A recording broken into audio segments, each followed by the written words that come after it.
Salut tout le monde et bienvenue dans cette nouvelle vidéo.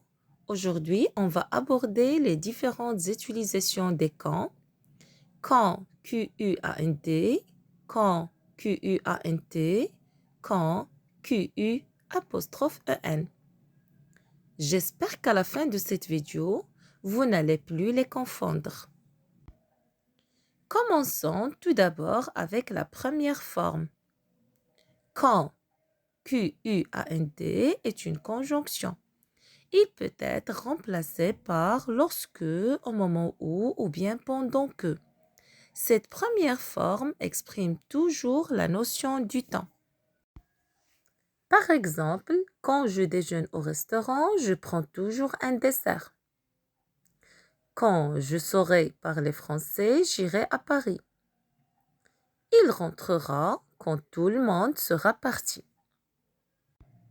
Quand Q-U-A-N-T peut être aussi un adverbe interrogatif. On peut le remplacer par à quel moment. Par exemple, quand sera-t-elle de retour? Quand viendras-tu? Passons maintenant pour voir la deuxième forme. Quand Q-U-A-N-T. C'est une locution prépositive qui peut être suivie de A avec accent, AU, ALA, AUX, et qui peut être remplacée par en ce qui concerne pour ce qui est de.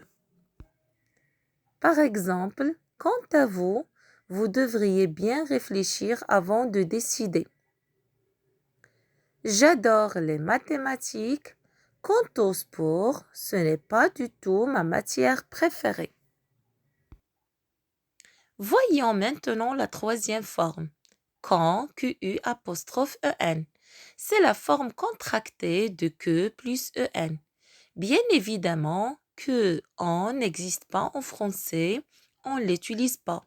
Quand vous le remarquez, on a fait l'élision et on a supprimé la lettre E du pronom que et on a mis l'apostrophe.